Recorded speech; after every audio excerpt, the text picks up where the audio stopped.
शादी जो है, हम इस्लाम का मतलब ये कहते हैं कि हम मुसलमान हैं, हम इस्लामी तरीक़ों से चलते हैं। तो शादी जो है ये एक ज़रूरी चीज़ है जो हर जवान मर्द और औरत को किसी ना किसी सूरत में करनी होती है। लेकिन हमारे माशरे में शादी करना एक मुसीबत या एक अजाब से कम नहीं है। वो आप रिश्ता ढूंढने से लेकर उसको अंजाम दही तक पहुंचाने तक एक मतलब है, आप यूं समझ लें कि कोई आया बहुत बड़ा CSS का एग्ज़ाम देने से भी ज़्यादा मुश्किल है, ये ISS भी करने से भी ज़्यादा मुश्किल है, ये अमेरिका का वीज़ा लेने से भी ज़्यादा मुश्किल है, ये कोई बिज़नेस स्टार्टअप करने से भी ज़्यादा मुश्किल है। तो मतलब शादी को इतना इतना बड़ा चैलेंज हमने बना लिया है कि हमें उसके लिए जो है वो 15 20 50 लाख रुपए भी चाहिए। लड़की ढूंढते ढूंढते हम पता नहीं कितने लोगों की दावतें करते हैं, उनका टाइम वेस्ट करते हैं, और कितने लोग हमारे पास आते हैं वो हमारा टाइम वेस्ट करते हैं।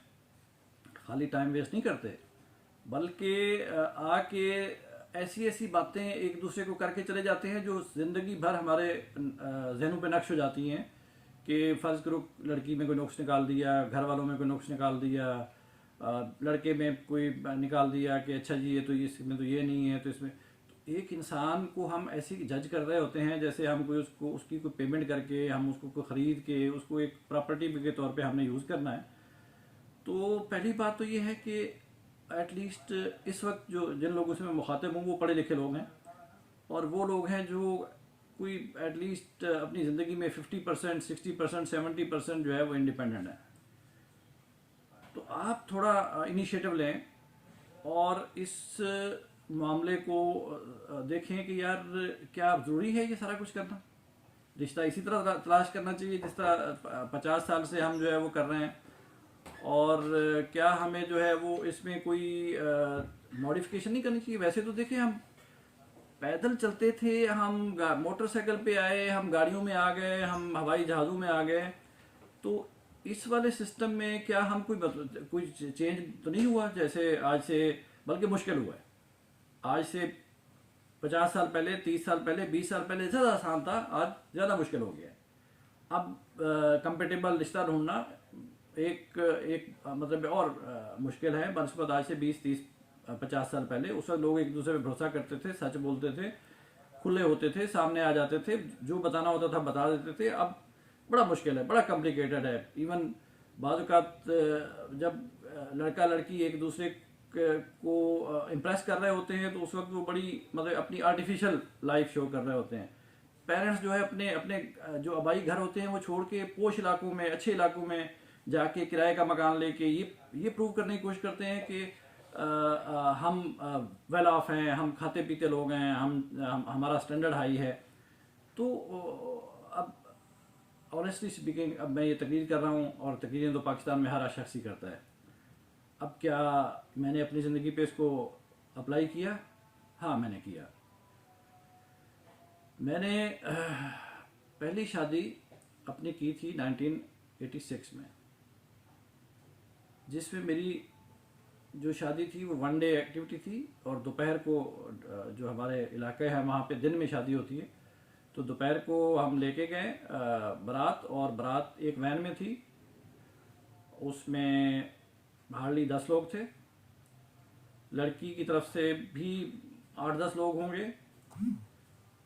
निकाह हुआ, खाना हुआ, और लड़की हमारे घर पे आ गई। नेक्स्ट डे हमने कोई 20 25 लोगों का वलीमा किया जस्ट। वो जो हमारे बहुत करीबी अजीज़ थे वो आए हुए थे, और बहुत से हमारे रिश्तेदार नाराज़ हो गए कि आप लोगों ने हमें बुलाया नहीं है। But it was my intention कि नहीं, हमने सादगी से करनी है। दूसरी शादी मैंने अभी कोई आज से 5 1 साल पहले की, और एक दिन जो है वो हमारा अंडरस्टैंडिंग हुई। ख़ातून ने बोला कि मैं राज़ी हूँ निकाह करने के लिए, और नेक्स्ट डे हम दोनों, वो और मैं, गए कराची के एक शॉपिंग मॉल में। वहाँ से हमने उसके लिए कुछ कपड़े वगैरह ख़रीदे, रेडीमेड कपड़े, और उससे नेक्स्ट डे जो कि संडे था, शाम को उसके घर पे हमने 8 10 लोग थे, मौलवी था और निकाह हो गया, और शाम को हम वी वर हस्बैंड वाइफ। और मेरे मतलब है कि ठीक है, लोग दूसरी शादी छुप के करते हैं, बट मैं छुप के नहीं कर रहा था, बट मैं उसको सिंपल कर रहा था, सादगी से कर रहा था, क्योंकि इंसान को जितना सिंपल अपनी ज़िंदगी को कर सकता है उतना करना चाहिए। इससे किसी और का फ़ायदा नहीं है। देखो, मेरे भी रिश्तेदारों का प्रेशर आता है कि नहीं, आप इस तरह की एक्टिविटीज़, सोशल एक्टिविटीज़ जो है उसमें नहीं करते। बहुत दफ़ा मैं किसी रिश्तेदार के मरने पे अपना काम छोड़ के नहीं गया, क्योंकि मुझे ये अंदाज़ा था कि मेरे वहाँ जाने से कोई फ़र्क नहीं पड़ने वाला, और लोग बहुत से हैं जो मेरे भाई हैं, मेरे दूसरे लोग हैं, वो उसको मैनेज कर रहे हैं, अटेंड कर रहे हैं। तो मैं खामखा ट्रैफिक में क्यों नंबर ऑफ़ व्हीकल्स या नंबर ऑफ़ पैसेंजर्स क्यों बढ़ाऊँ। हाँ, जिसके बगैर मेरा गुजारा नहीं है वहाँ मुझे जाना ही है। बट हम तो ये है ना कि कोई कोई दूर परे का रिश्तेदार है, कोई जानने वाला है, कोई कोई मतलब है वो कंटेक्ट सोशल, मतलब हम प्रूव करते हैं कि वो यार सोशल, आल दो शायद उतने तो हम नहीं हैं। तो अब मैं ये मेरे पास कुछ आइडियाज़ हैं कि हम किस तरह से इसको सिंपल कैसे कर सकते हैं। जो वर्किंग क्लास के लड़का लड़की हैं वो अपने ऑफिस में, अपने सराउंडिंग में, अपने बिजनेसेस में they can see each other, they can look at each other, और वो एक दूसरे को ज़्यादा बेहतर जान सकते हैं बनस्बत कि वो वही रिश्ते वाली कोई आंटी आके बताएगी कि फ़लाँ लड़की है, वो मतलब वो उसके माँ बाप ये हैं, और वो दोनों तरफ झूठ बोल बोल के उनके कुलाबे में लाएगी। तो इससे कहीं बेहतर है कि जहाँ लोग वर्किंग एनवायरनमेंट में हैं वहाँ एक अपने कंपेनियन तलाश करें, और यूनिवर्सिटीज़ में तलाश करें, कॉलेजेस में तलाश करें, और फिर अपने माँ बाप की कंसेंट लें। कंसेंट डज नॉट मीन के रिचुअल्स, कंसेंट मीन के एग्रीमेंट। और उसके बाद इस बंधन को आसान करें, और जो सरमाया वो समझते हैं कि उनके माँ बाप ने जमा किया था उनकी शादी के लिए, उसको बचाएं, उसको इन्वेस्ट करें, और अपनी औलाद के लिए या अपने लिए या अपने बेहतर मुस्तकबिल के लिए उसको सर्व करें।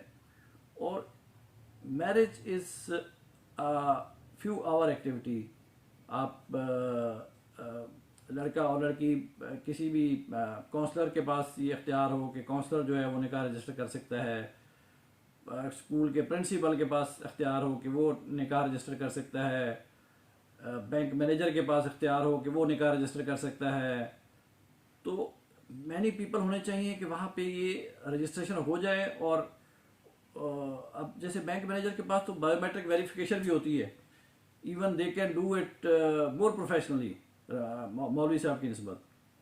तो इसको मतलब सिंपल करें, अपनी ज़िंदगियों को नॉर्मल उस पर रखें, प्रोडक्शन में रखें। जो आपका काम है, जो आपका फोकस है, जो आपका एरिया ऑफ वर्क है, चाहे कोई भी हो, वो ताकि वो सफ़र ना हो, और आप एक आसूदा और खुशहाल ज़िंदगी गुजार सकें। मैंने अभी कुछ अर्सा पहले 5-6 साल पहले अपने बच्चों की शादियां की, बेटे की, बेटी की, अपने मतलब भतीजों की, भतीजियों की। तो मुझे याद पड़ता है कि मैंने उसको बहुत सिंपल किया है।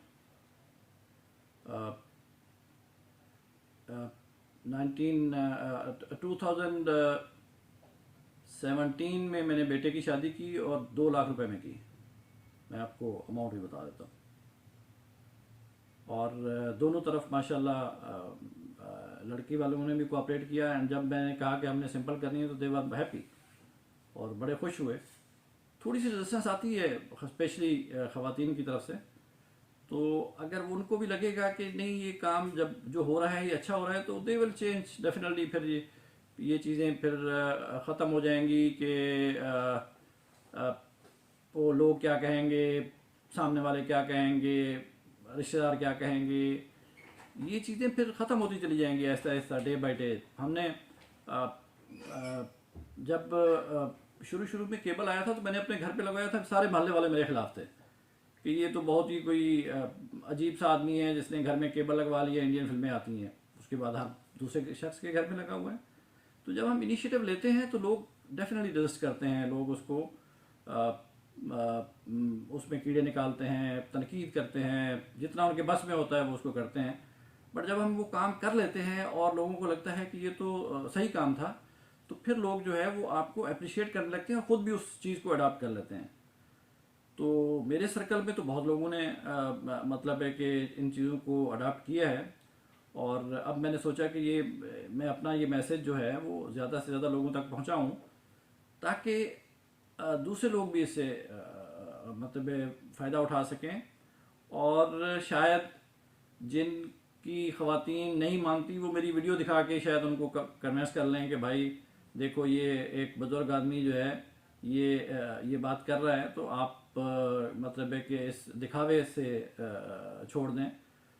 भाई एक आदमी जो है वो बड़ी गाड़ी लेके जाता है दुल्हन को लेने के लिए, सजी हुई गाड़ी, करोला, टोयोटा, होंडा, मर्सिडीज, जो उसके बस में होता है वो लेके जाता है। हालांकि उससे नॉर्मल लाइफ में बाइक पे लेके घूमना है उसको, तो दुल्हन बाइक पे क्यों नहीं आ सकती?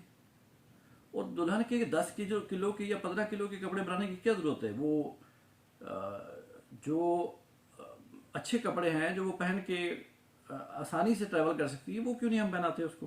क्यों हम उसको और वजनी करते जा रहे हैं कि नहीं जी ये तो दुल्हन का जोड़ा है, ये तो स्पेशल तैयार करना है।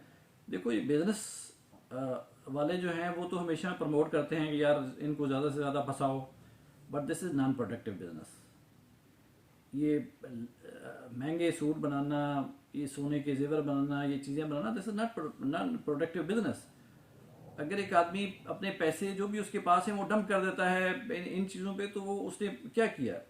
और वही शख्स उस पैसे से कोई अगर काम शुरू करता है तो हो सकता है वो खुद भी उससे रोज़गार कमा रहा है और 2 बंदों को और 2 लोगों को भी रोज़गार दे देता है वो। तो हमेशा अपने पैसे को किसी प्रोडक्टिव चीज़ में लगाएं, नॉन प्रोडक्टिव चीज़ में ना लगाएं। हमारी जो मतलब है कि एक प्रॉब्लम हमारा ये भी है कि हमारी मैक्सिमम इन्वेस्टमेंट जो है वो या प्लाटों में जा रही है, या फ्लैटों में जा रही है, या घरों में जा रही है, या जेवरात में जा रही है, या ड्रेसिंग में जा रही है, शादियों में जा रही है, शादी हालों के किरायों में जा रही है। प्रोडक्टिव इन्वेस्टमेंट हमारी जो है वो उतनी नहीं है। तो जब हम ज़िंदगी को आसान बनाएंगे तो हमारी प्रोडक्टिव इन्वेस्टमेंट बढ़ जाएगी, रोज़गार बढ़ेगा, पैसा आएगा, आप भी खुशहाल होंगे और आपके इर्द गिर्द के लोग भी खुशहाल होंगे, और फिर आप उनके आइडियल होंगे, आप उनके हीरो होंगे। बस आप स्टेप लेके देखें। Thank you so much. Pakistan जिंदाबाद।